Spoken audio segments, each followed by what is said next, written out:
Joining us now to discuss is former Wisconsin Democratic Senate candidate Stephen Olikara. Thank you so much for joining us. Thanks for having me. So what was your take on the debate? I think most people are saying this was a win for Kamala Harris, but what did you think were the highlights? Well, Kamala came in with a strategy to, one, introduce herself, two, cast herself as the candidate of the future, and three, to push some of Trump's buttons. And I think Trump's strategy, I guess, was to be himself and react to those buttons being pushed. I mean, when you have Trump talking about migrants eating pets, I don't think you're on the winning side of a debate.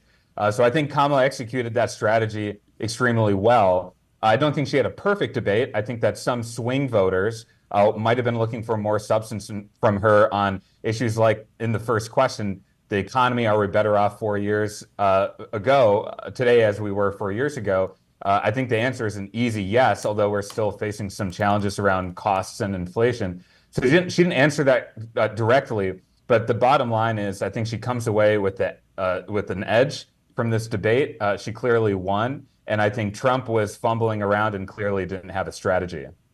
Yeah, there was a lot of non-answering. It makes me wonder what the debate prep even looks like. It seems like Donald Trump is just surrounded by yes men.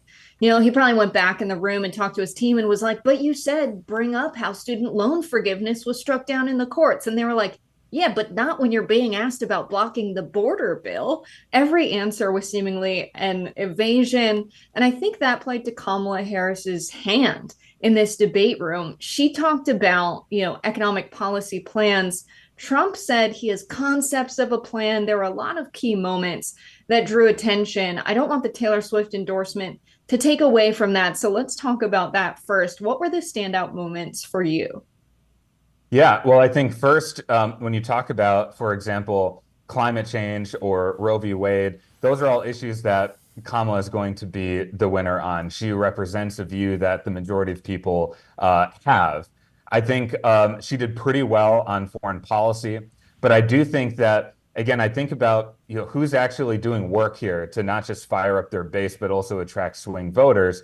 And I don't think that we got enough from either candidate. I think that Kamala, she presented herself as presidential. She's clearly competent and can do the job. So I think that was a key test, a key threshold for a lot of people that people want to see passed. And I think Trump was sort of the same old Trump.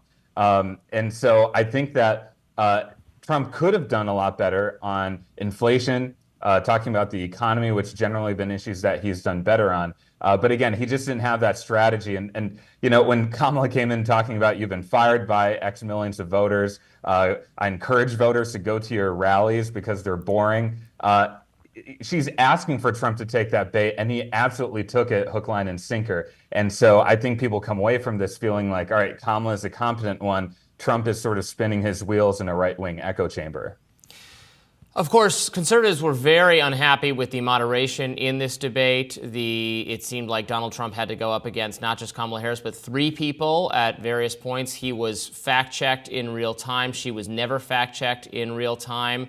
I think the way CNN handled the last debate was great. Jake Tapper, Dana Bash, leave it to the candidates to do the fact-checking, because if you're going to intervene and just have it be entirely one-sided, then you're going to open yourself up to the very criticism that ABC courted last night.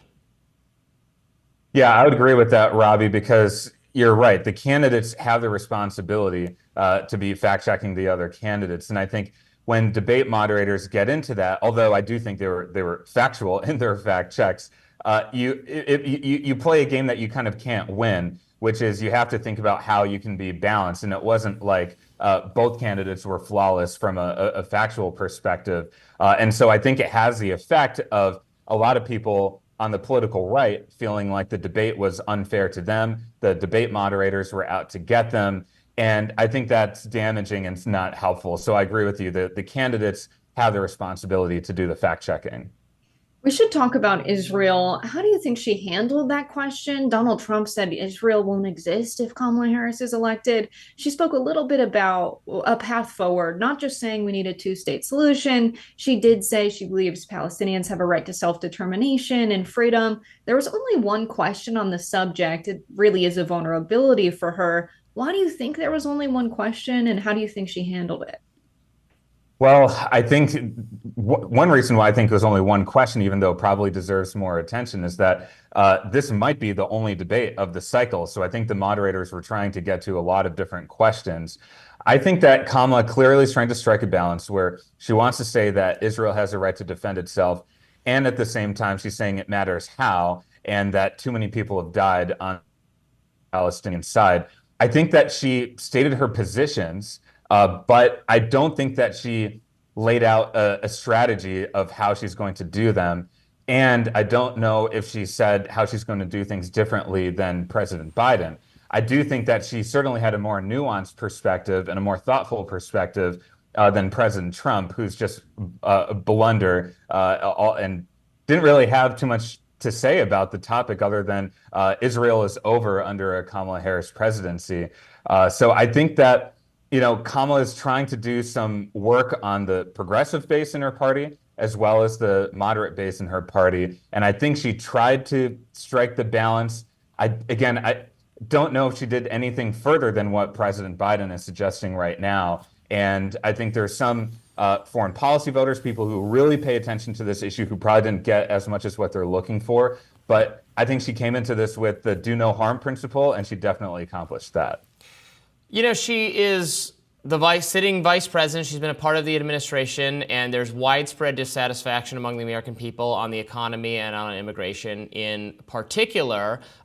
She's laid out some economic plans that have not received the best reviews from economists. Many people say that many experts say that just giving more money to people in order to help them buy houses, for instance, that's gonna immediately raise the price of housing. It's a supply problem, not a unwillingness of people to go out and seek for homes to buy. The tariffs are something that Biden actually continued from Trump that many economists say are not a good idea. Were we hearing a lot of answers last night from either party on how these fundamental economic issues in America are going to get addressed? No, I don't think we did. I think that at the convention as well as in the debate, we didn't really hear much really from either candidate on their domestic economic plans, even though that clearly is the number one issue for voters.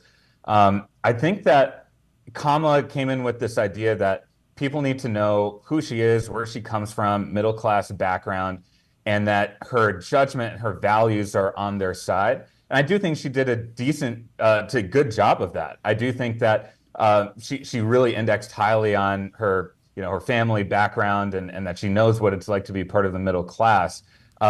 She did talk about that housing proposal, but she didn't really go much further on that. And again, look, which voters are you trying to appeal to? I do think that Democratic voters were fired up and elated by this debate performance and probably don't see an issue here. Again, I'm trying to think about the voters who I worked with and have spoken with in Wisconsin, who are those swing independent and sometimes populist voters who are looking for a little something, who might have been looking at RFK Jr., might have even been looking at Donald Trump, but are open to being persuaded by Kamala Harris. And I think they're looking for more on the domestic economic front. So, Michael, let's get into this Taylor Swift thing. Elon Musk has now weighed in. He tweeted, "Fine, Taylor, you win. I will give you a child and guard your cats with my life." So it's safe to say there's a bit of a meltdown happening in response on the right. But what do you make of this Taylor Swift endorsement immediately after the debate? I think it was telling that Republicans were already forecasting their fears about a Taylor Swift endorsement 4, 5, 6 months ago. So I think they had assumed this was coming and they knew it would be bad for their side. And this is the number one endorsement, culturally speaking, that I think a candidate can look for. I think Taylor waited for the right moment. I think she put out this post basically right as the debate ended. She obviously was pushing some buttons with the childless cat lady sign off. And with Elon Musk and others responding, clearly they're reacting to this. And so this is a great endorsement for Democrats. Clearly, I think it will energize some of the Gen Z and millennial voters that they've been trying to go after. And at the end of the day, I strongly believe that culture precedes politics. And this is the number one endorsement you can have from a cultural perspective in America. Stephen Olikara, thank you so much for joining us today. We appreciate it. Thank you. Thanks for having me.